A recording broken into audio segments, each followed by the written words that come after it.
Morning. Welcome to the Morristown Unitarian Universalist Fellowship. We're glad you're here in the room and online. We're happy to have you join us today, whether you're a long-time member or a first-time visitor. My name is Carol Todd, and I'm part of the Ministerial Search Committee. I have just a few announcements to share with you this morning. Solstice celebration is this Thursday, the 21st, from 5:30 to 7 here. Please join us for intention setting and community. There'll be a bonfire, crafts, solstice rituals, hot chocolate, and s'mores. Christmas Eve services will be at 10:30 and 8 p.m. We have a reminder from the Service Auction Committee. Invoices have been emailed to all auction winners. Thank you to those who have already submitted payments. If you still have an outstanding balance, please make your payment by December 22nd. You can confirm your balance and drop off checks at the service auction table in the Great Hall after the service. And now Candace Donaldson has a message for us.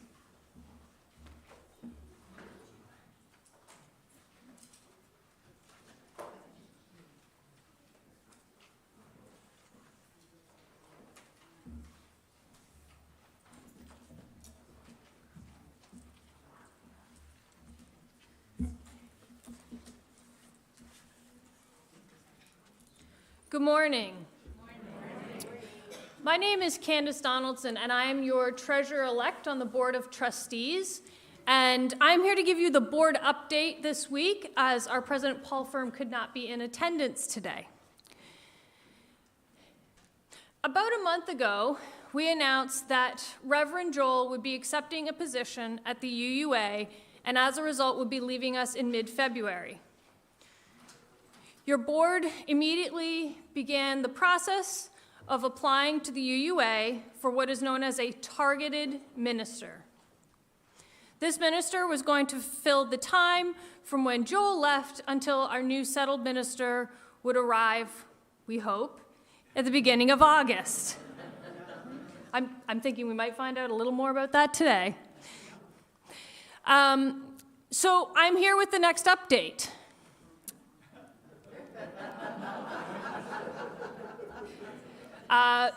So here it is. Reverend Joel has decided to not accept the position with the UUA, but instead to remain with us through the end of his original contract.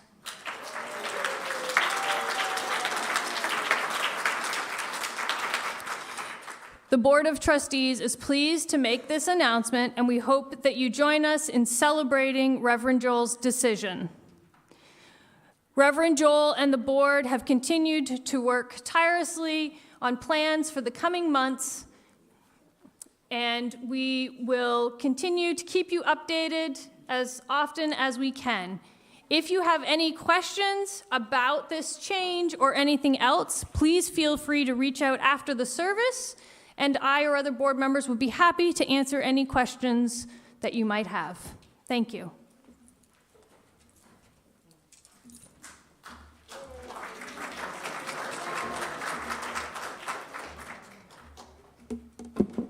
How lucky are you? 2 Donaldsons in a row.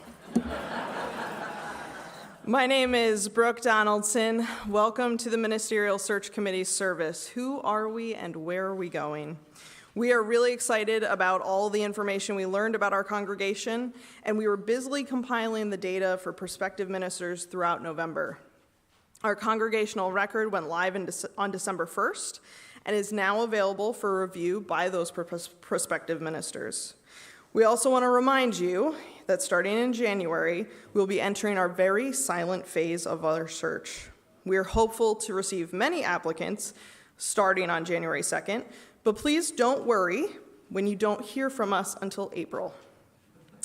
During the months between January and April, we will be busy in our search and unfortunately don't share who the applicants are or how many we have. We'd like to thank Elizabeth Bain for her artistic contributions, on the order of service and later used as a projection. We appreciate your talent, Elizabeth. We'd like to thank our music director, Michael, for helping us to bring this service the musical energy we were hoping for. And we'd like to thank our DRE, Nick, for helping us with the Time for All Ages projections. We also want to thank Reverend Joel for encouraging and inviting us to put this service together to share what we have gleaned from the surveys, cottage meetings, and focus groups. At first, we may have been intimidated. How do we share data in a creative, meaningful way that won't put people to sleep on a Sunday morning? But we think and we hope we did just that. We hope you enjoy. I would now like to invite you to greet someone this morning that you did not arrive with.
I think he wants you to stand. We're going to light our chalice.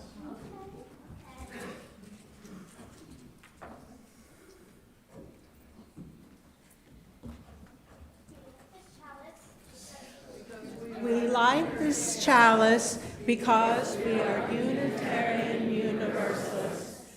We are the fellowship of the open mind, the loving heart, and the helping hands. Together we care for the earth and help to bring peace and justice into the world.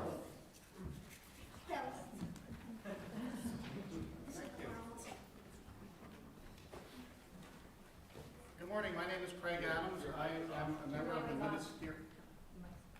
The body back, switch it on.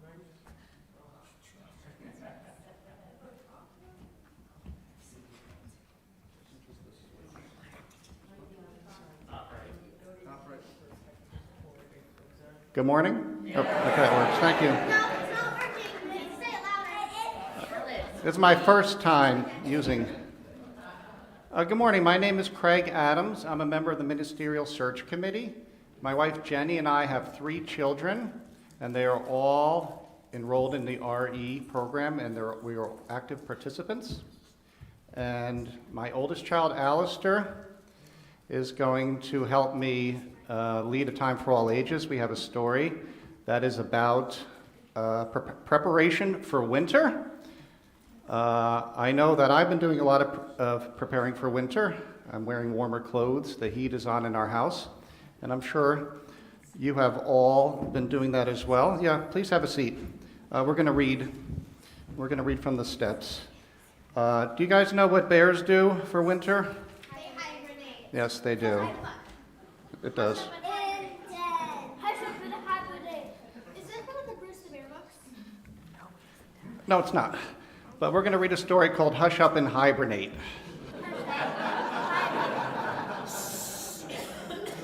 Okay.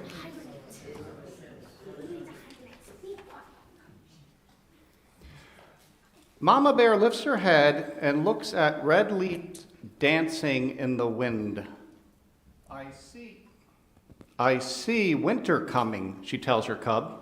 It's time to hibernate. But Mama, I'm hungry. Baby bear says. Mama bear grunts. I guess we can eat a little longer before we sleep, away the winter. Side by side, they munch chokecherries until a flock of geese flies past. Mama bear slowly lifts her big head and listens to their honking. Honking? Thank you. Thank you. Thank you. I hear winter coming, she tells her cub. It's time to hibernate. But Mama, I'm thirsty. So Mama Bear leads her cub through the woods and down to the lake. When a fish swims past, Baby Bear tries to catch it, but misses. Splash. I think that fish is in a hurry to hibernate. Mama Bear snorts. Fish don't hibernate. Neither do the voles, the owls, or the rabbits. No fair. Why can't I stay up all winter? Mama Bear sighs. Because when winter comes, there won't be any chokecherries for you to eat. No grubs or bugs. No fish either, because the lake freezes over. Baby Bear stamps his feet. I don't care. I'll find food somehow. Mama Bear says, there's another reason winter's not for baby bears. Or mama bears. Yeah, Mama Bear, see there. Hungry wolves don't hibernate. They hunt all winter long. So do mountain lions. They might catch you without me to keep you safe. You won't be there? Baby Bear's jaw drops. Where will you be? I'll be hibernating, Mama Bear says as she plods off. Any howling wolves? No. Baby Bear stays, but only for a minute, because looking around, he sees the woods is full of shadows. Could wolves be hiding there? Or mountain lions? Baby Bear runs as fast as he can to catch up with Mama. When they reach their den under the big old tree, they crawl in and curl up. But Baby Bear wiggles. Mama Bear puffs. What's wrong now? I can't hibernate. This bed is too hard. So the bears crawl out of their den. Mama Bear paws more leaves inside until snowflakes fill the air. Winter's here, she tells her cub. It really is time to hibernate. But Mama, I can't hibernate yet. I have to say goodbye to the fish, the moose, the owls, the rabbits, and the voles. I'll go fast and hurry back. Baby Bear trots off. Oh no, well here we go. Here comes the big reveal. Mama Bear charges to catch up, roars, "Enough!"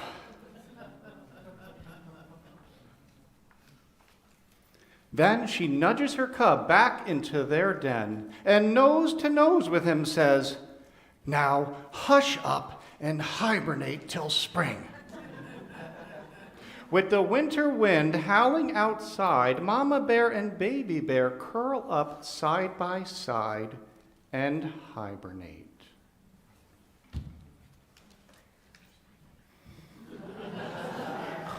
Snore.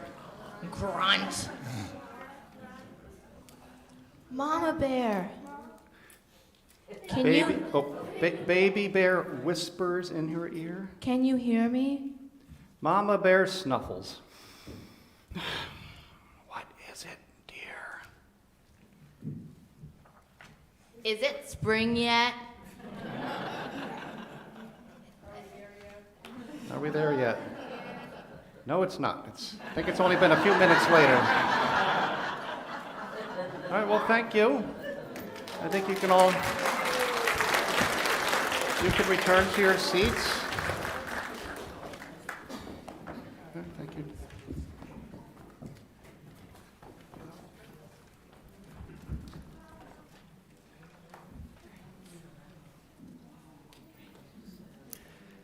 Good morning, everybody. Brooke, thank you for thanking me, but I do have to turn to thanks back to you and the MSC. I want to say this was truly lay-led. All the music was picked by the Ministerial Search Committee, the offertory, even the rehearsals and running. I will be singing, but it was really run by them. So, and particular thanks to Beth for helping play and sing and lead. I've just been helping out where I can, and I will be with this round. This is in the Green Book, as you see it's on the screen. It's just this one slide. Where do we come from? And rounds, we've done this before, like Row, Row, Row Your Boat. It's where all lines of music can happen superimposed over each other. And the choir will help out with the different parts, and I will as well. I'll play and sing, and then we're just going to repeat them, and then you'll know I'll give the cue for when we're coming to the end. I'll start to sing all the lines, 1, 2, 3, and end with 4. If your birthday is from January to March, this is the most passionless, functional way that is the randomest to assign appropriately, rather than based on other things or where you're sitting. The best is birthdays, which I know tend to congregate sometimes in one part of the year. But if birthday is January to March, you are line 1. If it's April to June, you're singing line 2. If it's July to September, you're singing line 3. And if it's October to December, you're singing line 4. I will sing all of them first, and then you can jump in. If you don't like the line you were assigned, you can jump to the line you'd prefer to sing. You can jump to the easiest line. They're all very cool. I have a particular yen for 2 and 4. They're very nice. So if you let me play the whole thing through. First one is, where do we come from? What are we? Where are we going? Line 2 is, where do we come from? And this one, watch the emphasis, mystery. So the longer is mystery, different how we pronounce it. It's mystery, mystery. Life is a riddle and a mystery. And then the last one, where do we come from? Where are we going? And all of these repeat. They have the 2 dots. Just the quick thing about repeats, look at line 3. That little black bar is a rest. So when you sing, let's do 3 again real quick. It's mystery, rest for 2, mystery, rest for...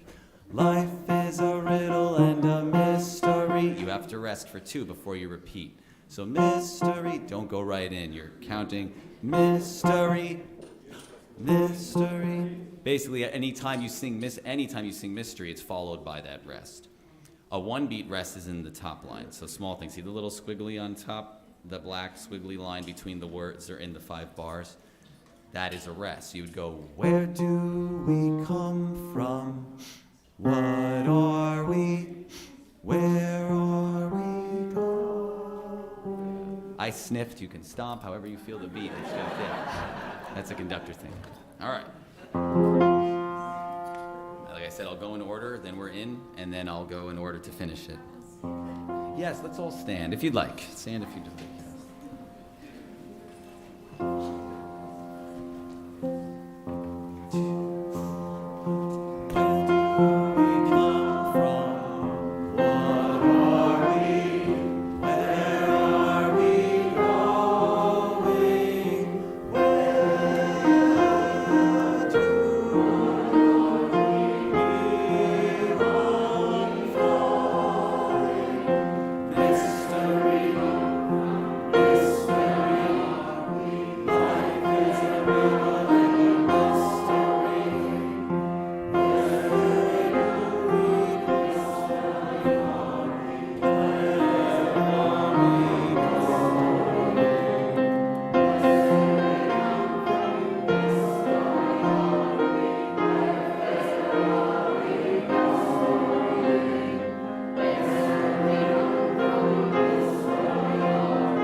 Hi.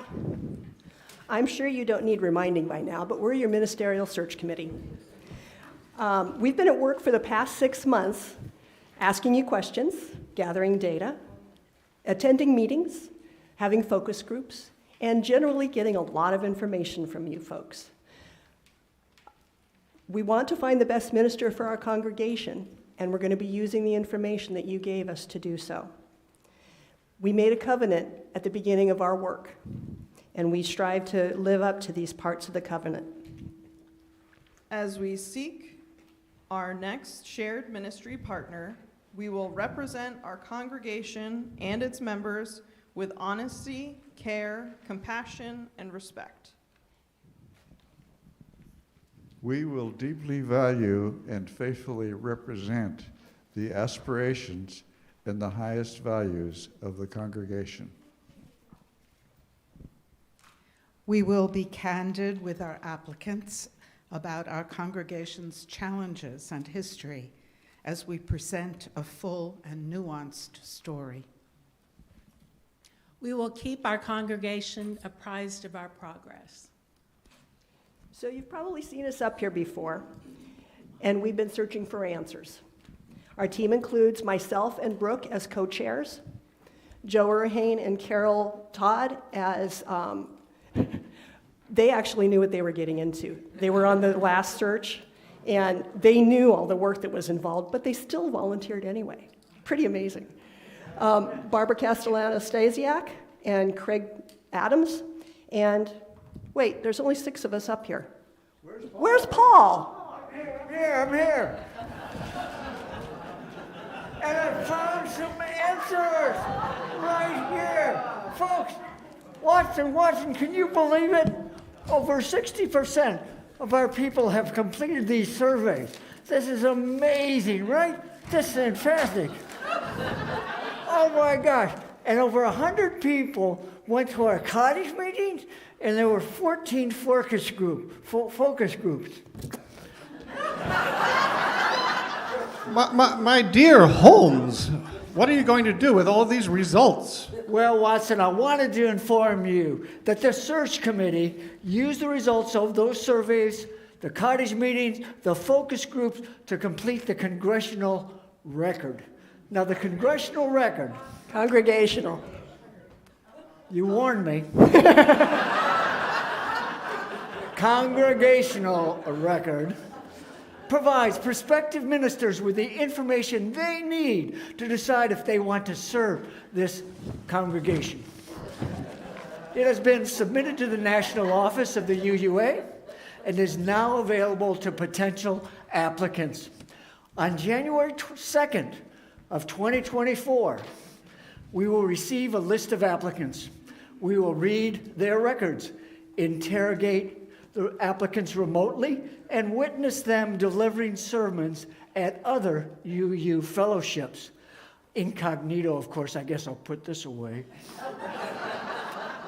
We will then, the Ministerial Search Committee, will present the candidate from one of those 3 for your perusal and consideration and vote, right? At that point, the congregation will decide their fate within our walls. Now, regarding the congregational record and all of the information that went into it from you folks, we found out some interesting things. Very interesting. And today, we're going to tell you about what we've discovered, your expectations, your hopes, and your goals. Are you ready to find out?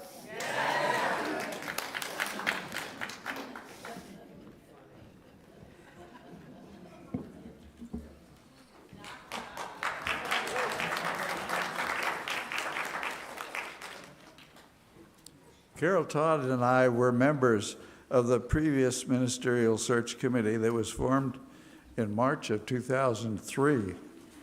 That search committee was active for over 2 years, culminating in the congregation's calling Allison Miller in June of 2005. The process was a bit different back then, no Zoom meetings. But the aim was the same, to find the best possible minister. We met weekly at first, but more often as the need developed, often at Stu Sendel's house, only a block from the fellowship. Carol was the chair. The other members were Helene Firm, Janet Crea, Tony Rutigliano, Annette Tyler, Stu, and Carol and I. There was no UUA standard survey then, but the UUA had several sample surveys that others had used. However, Tony Rutigliano had worked for the Gallup Poll Company, and he put together an excellent survey for us. We did the cottage meetings first, partly to gather information to help Tony construct the survey. Several significant things stemmed from the meetings and the survey results. 1, a move toward a shared ministry for Sunday services, away from the rigid lay-led or minister-led schedule. 2, recognition of the need for a full-time paid administrator and paid music director.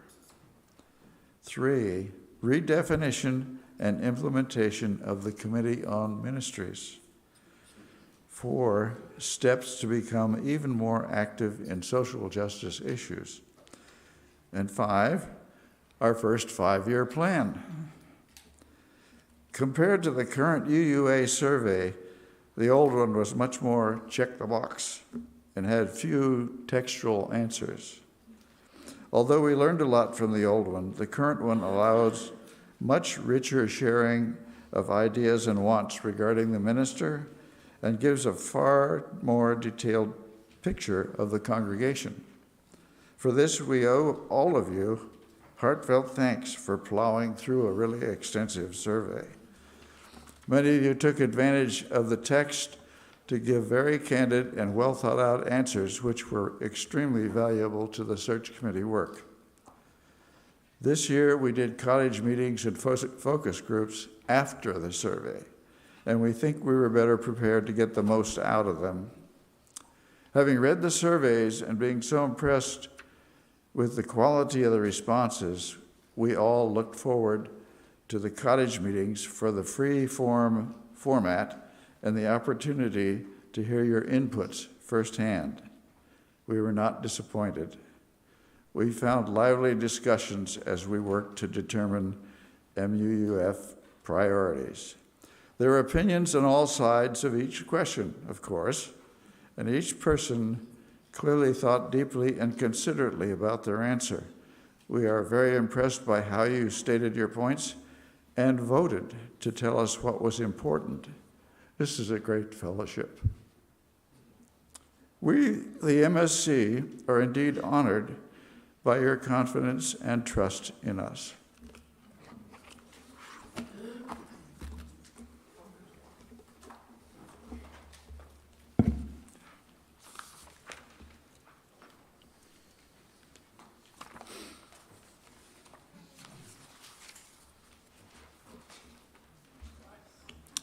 The song for our offertory celebrates the upcoming winter solstice and represents one of the many threads woven into our fellowship's spiritual life. Today's offering will be shared 50-50 with the Unitarian Universalist Ministry for Earth. Please give generously as our ushers pass the baskets. You can also give digitally using ways shown on the screen via text-to-give number 73256 with keyword MUUF followed by the dollar amount, or online at muuf.org/give. Select Sunday offering on the menu.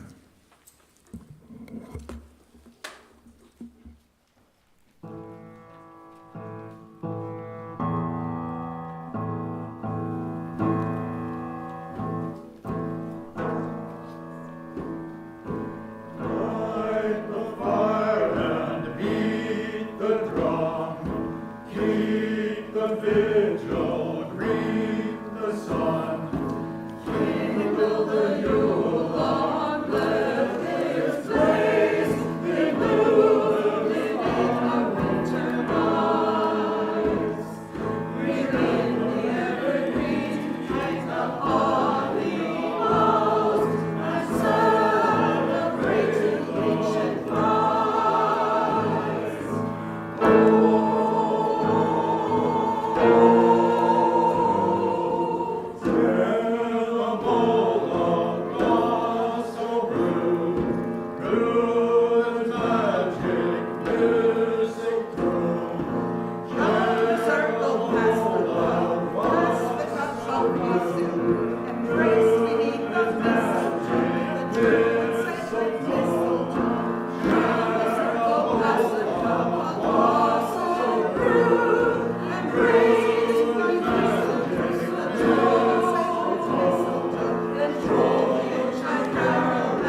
I don't know if you guys know it or not, but I actually teach science.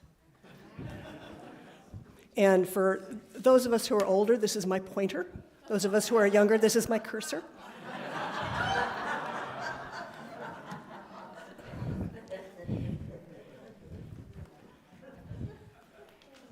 And I still don't know the technology. How do I turn it on? Yeah. You're very close.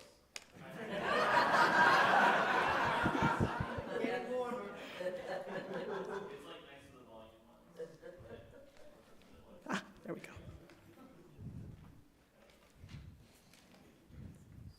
All right. So I'm going to be talking about some of the results that we saw on the survey. And I've only been given 6 minutes. They wouldn't let me take the whole service.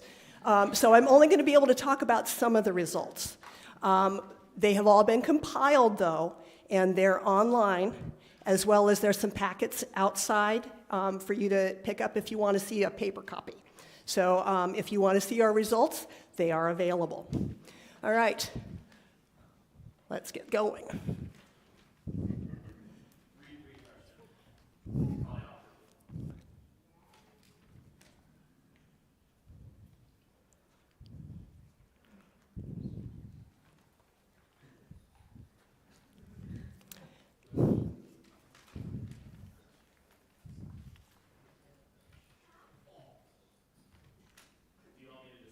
Yeah.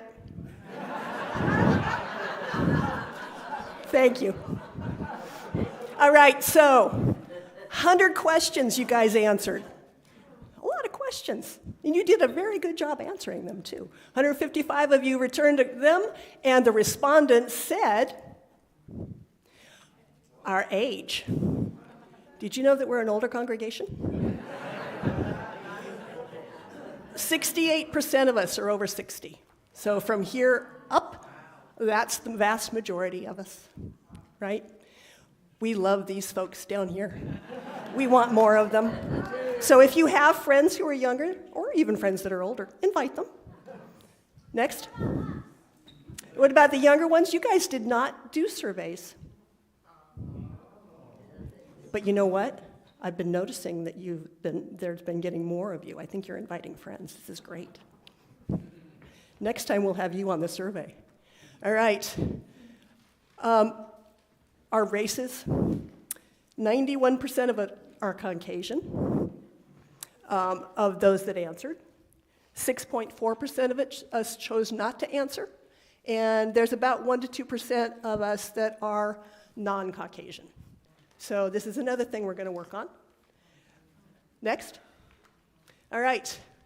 Of the people answering, 61.4% are female. 33.8% are male. This is fairly typical for churches these days. It's mostly women that attend churches.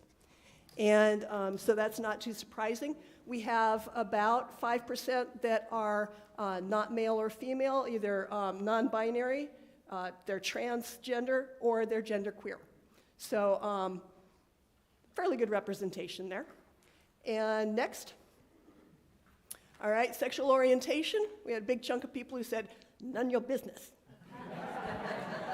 But those that answered, 84% of us are heterosexual, and we've got about 10% that are bi, pansexual, gay, lesbian, or ace. And this is actually about fairly representative of the population as a whole, so far as we know. Next, please.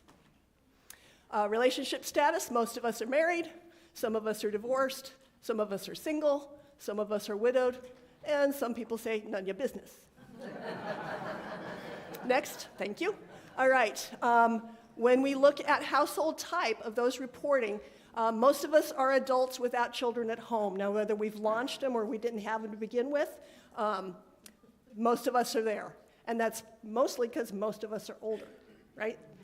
Okay, so we have about 11% are adults with adult children at home. I'm among those 11%. Haven't launched yet, working on it. Or came back, yeah, that too. Adults with minor children, about 14% of us.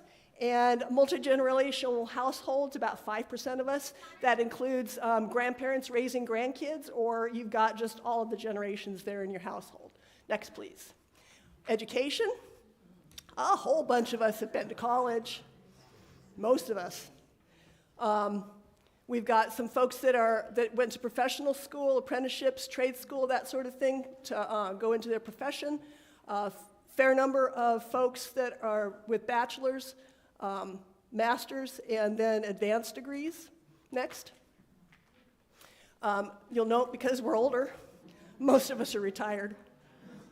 There's a few of us who are retired and also have a part-time job. There's also those that just work a part-time job. There's 29% of us that are employed full-time, and about 11% of us are self-employed or freelance. And there's a few that are stay-at-home parents, and that's what they do for their work. Next. All right, annual budget pledge. 70% of you answered this question. The other 30% said none of your business, which is fine. But of those responding, we got a really nice bell curve here. Isn't that pretty? So we've got some folks who are on waivers, some folks that give what they can, some folks that really give a lot, and then 53% of us give somewhere between $1,000 and $5,000 a year. So we're pretty generous lot. All right, next.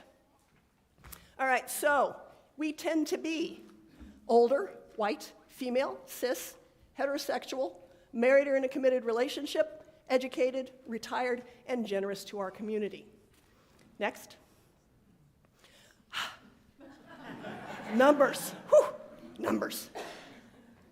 All right, so when we look at our prior faiths, most of us were raised in another faith, or at least went to one previously as an adult. So that question showed that most of us had been from a previous church. 82% of us Christian, 11% Jewish, a few pagans, a few UUs, and a few of non-Abrahamic religions, except for Islam. It's also an Abrahamic religion, but there was only one of us there. All right, next. But one of the things I like about Christians is there's so many flavors, right? So go ahead. So Catholics were 45% of those Christians, and Presbyterians were another big chunk. Episcopalians and Lutherans were another couple of big chunks, and Methodists. And then we've got everything from Christian Scientists to Russian Orthodox and Baptist. Pretty cool, huh? All right, so we do have some diversity. All right, next. All right, folks who, when you travel to come to services, about 30% of us live within 15 minutes. I am jealous of you people. I'm in this 56% that travels between 15 and 30 minutes to get here. And then there's another 9%, God bless you, that travel 31 to 45 minutes. And then another 4% that live up to an hour away. And then a couple of people who live more than 60 minutes away. But these folks have a tendency to come virtually. Next, please. So of the folks reporting, 83% of us say that we come to services in person. 10% come virtually, and those include some of those people at distance. 4% say they don't attend service. They come to other functions. And about 3% didn't give an answer. Not sure if they didn't know whether they were coming to service or not.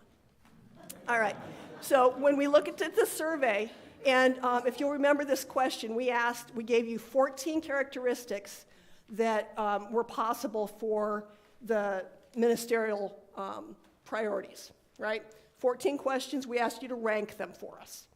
So when we did all those 155 rankings, number 1 was inspiring Sunday worship. Number 2 was importance of pastoral care, then leading the overall ministry, fostering a sense of community, encouraging growth, the prophetic role, which is basically just leading the faith, and encouraging the growth of RE. So that's off the survey. Now, we also did our cottage meetings, right? So after we looked at the cottage meetings, which was much more free form, we collated all of that information. And next, please.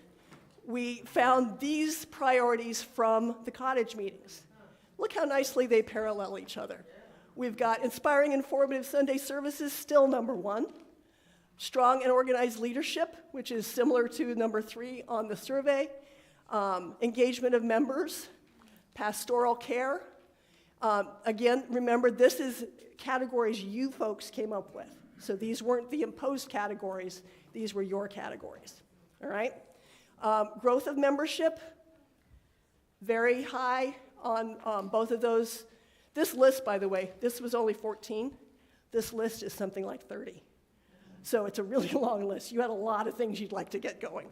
All right, so this is a table that you'll see in that packet and is available online. So if you have any questions for us about any of this, or after you've looked at it, you have any questions, you're welcome to contact us at msc@muff.org. All right? Next. All that data. And that's just a piece. All right.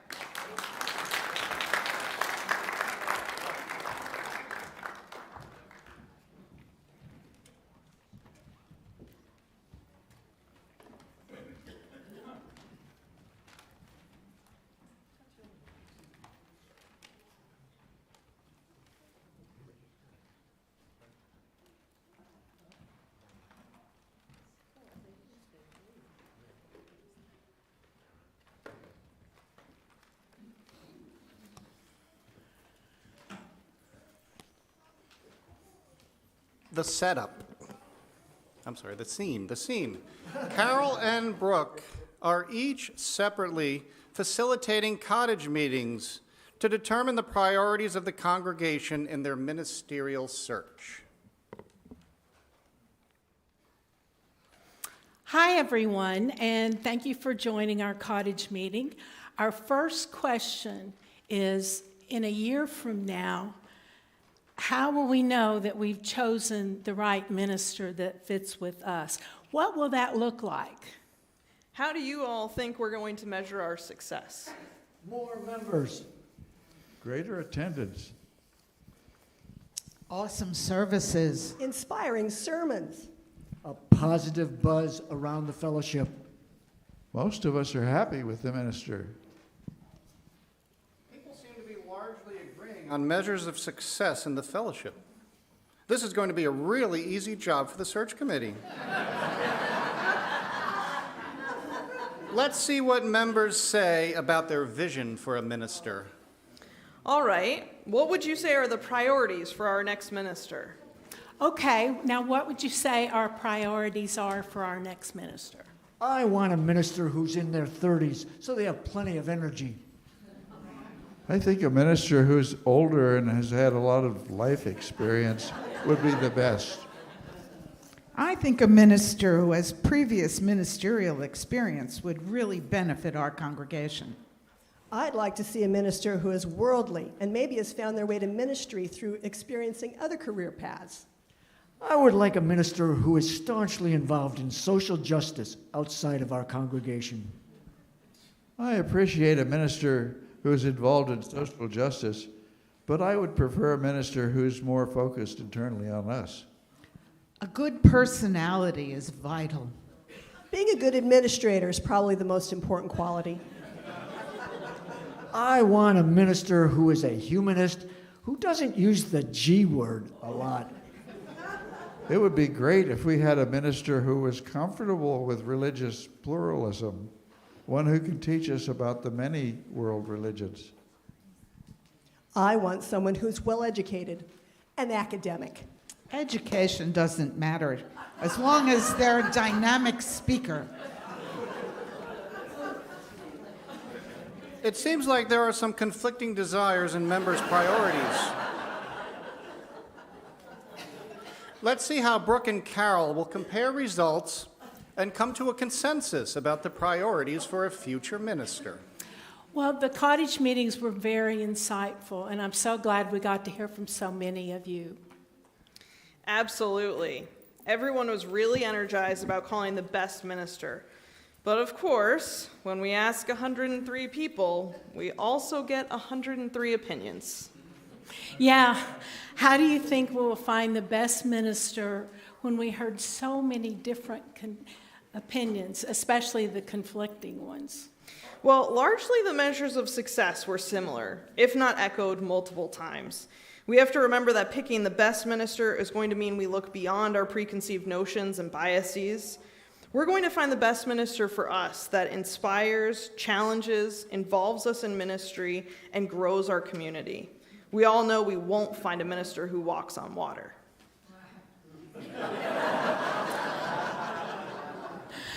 I also think it's important for us to recognize that we've heard from the congregation in a number of ways: the survey, the cottage meetings, the focus groups. And that's from the people, all those people that gave us input are the people who trusted us with helping to make this choice. Thank you. The minister might not match everyone's vision, but we have to remember what Reverend Crone told us at the B4 training. He said that most ministers are really good at two aspects of ministry and average at another one or two. While we've created a long list of ideal priorities, everyone recognizes that a perfect minister doesn't exist. And just like that perfect minister not existing, neither does the perfect congregation. But hopefully we can both grow together to achieve that positive buzz that everyone is after.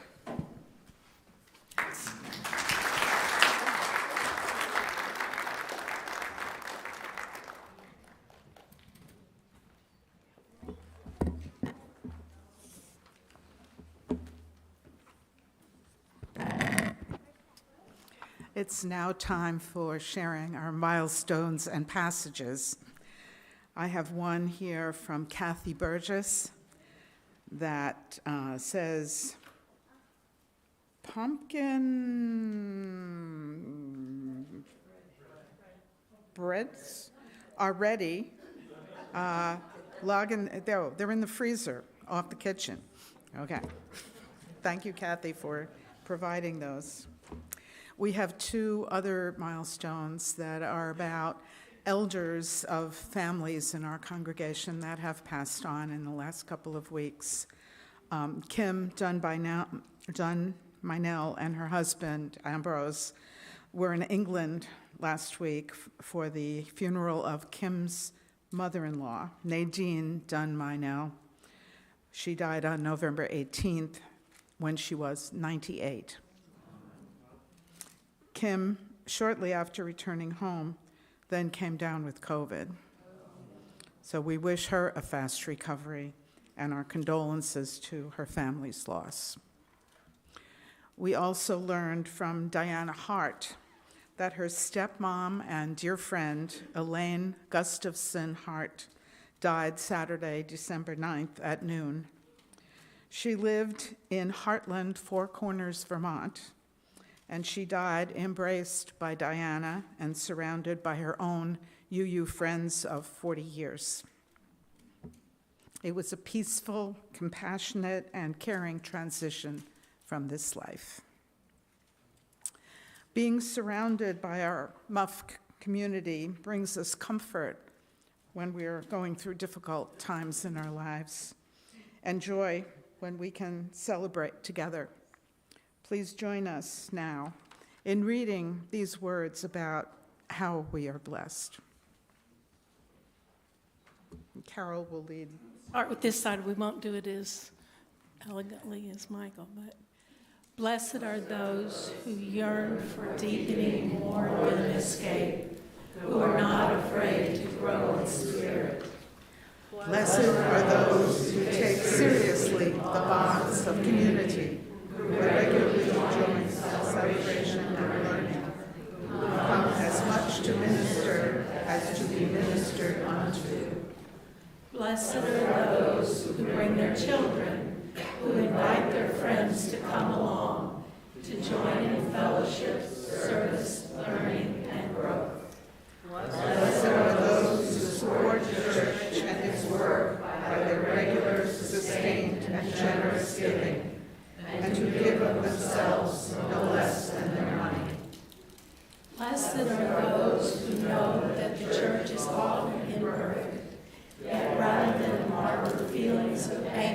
disappointment, bring their concerns and needs to the attention of the church leaders. Blessed are those who, when asked to serve, do it gladly, who realize that change is brought about through human meeting, who do the work of committees and stay till the end. Blessed are those who speak their minds in meetings, who can take and give criticism, who applaud their sense of humor. Blessed are those who know that the work of the church is the transformation of society, who have a beloved community, transcending the present, and who do not shrink from controversy, sacrifice, or change. Blessed are they indeed. And blessed are you who can say church and congregation and fellowship when we read together.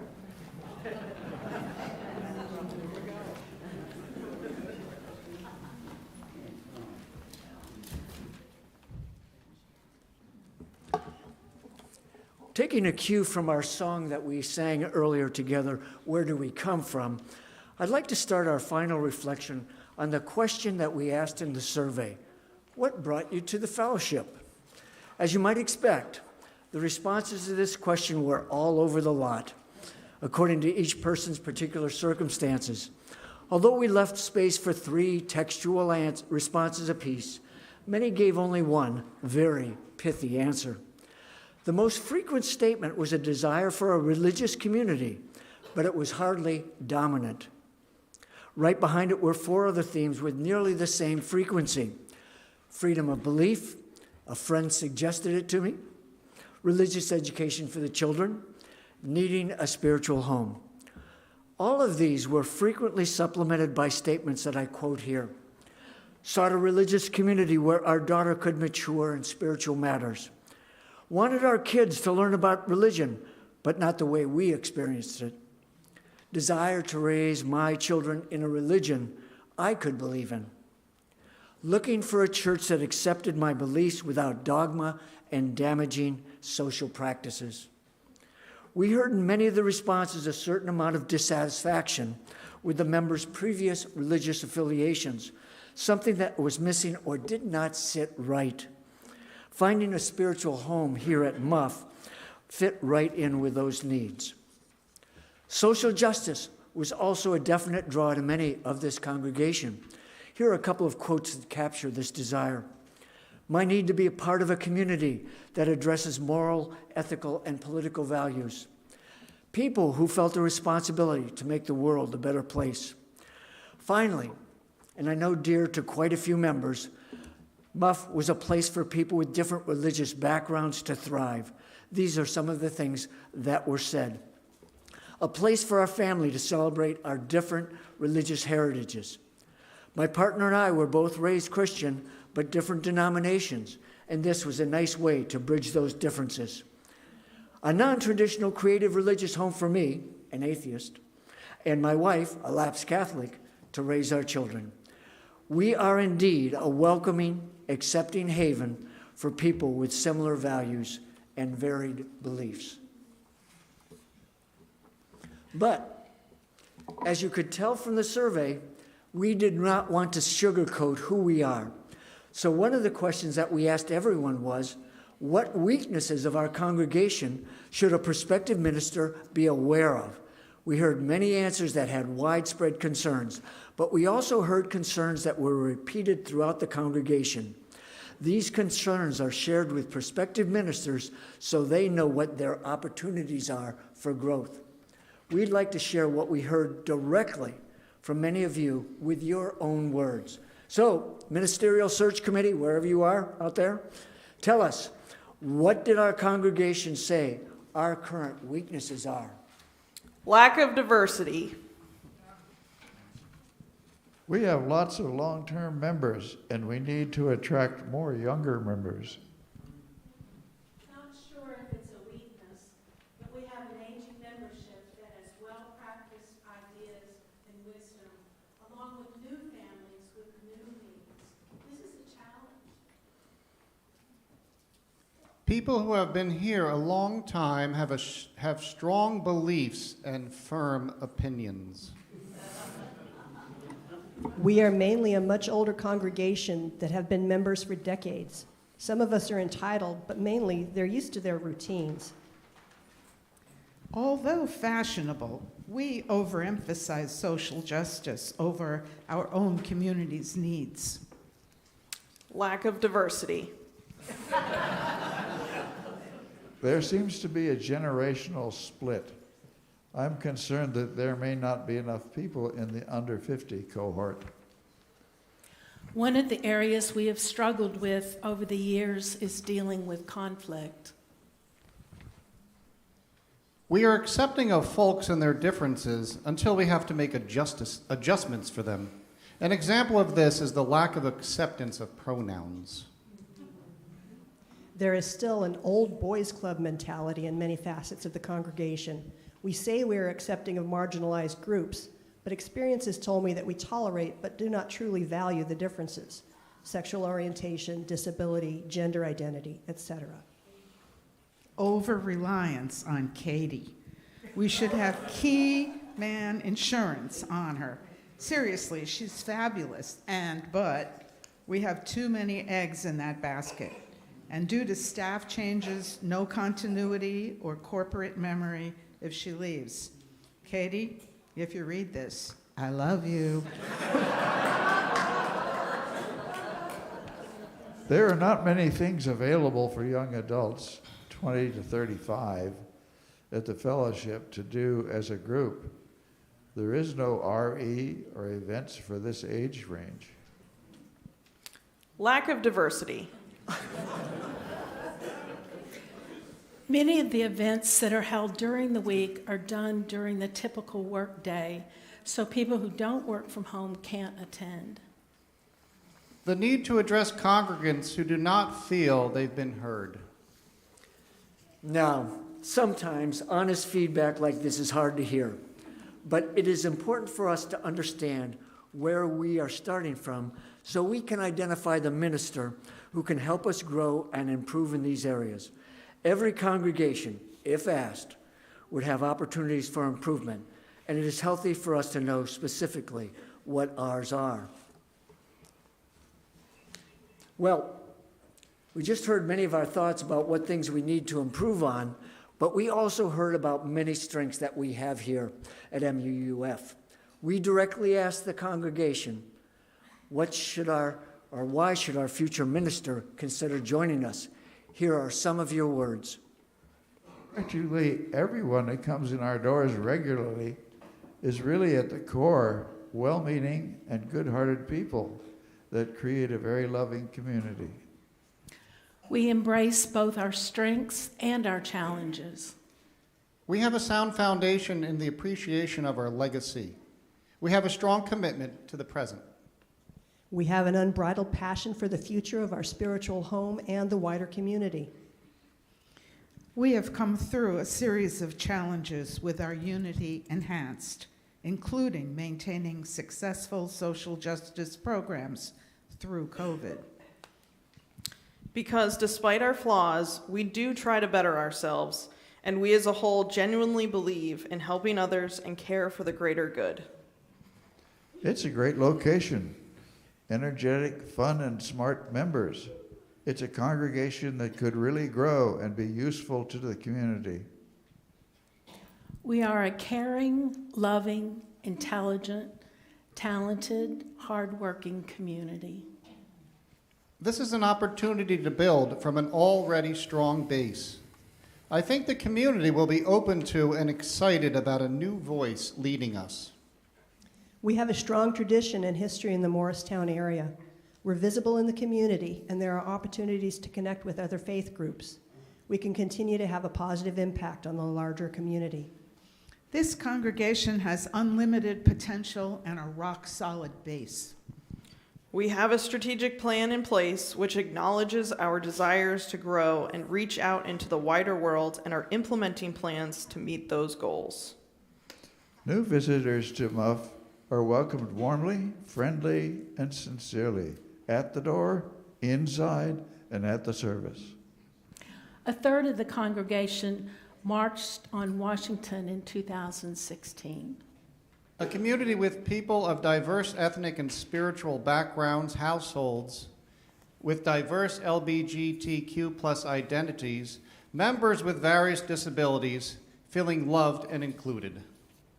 We're on the verge of tremendous greatness and strength with awesome leadership potential. We're financially sound and getting stronger. Because we are the hottest game in town. Or can be. A stable congregation with a lot happening, a lot of good people, and a huge new building coming online. And duh, who doesn't want to be 45 minutes out of New York City?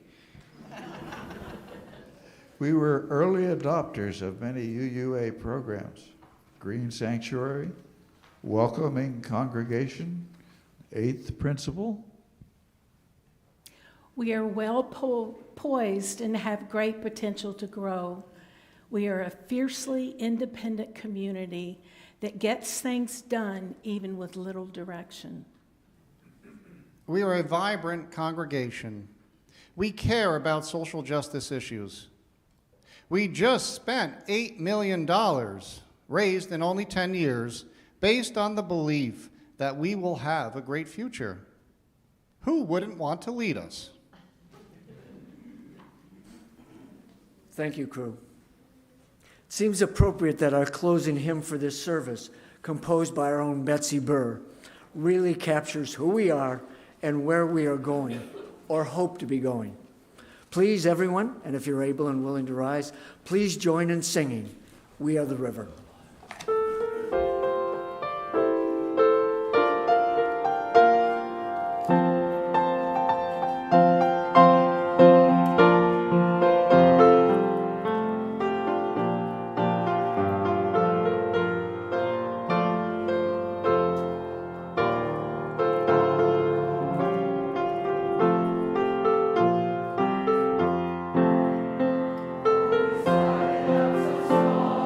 We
The fellowship has endured an expensive lawsuit for the right to exist in this location as a vital, growing congregation.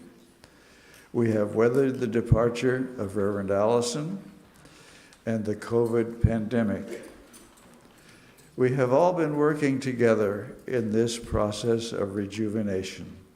You have been open and candid in your suggestions and needs in a thorough survey and in cottage meetings.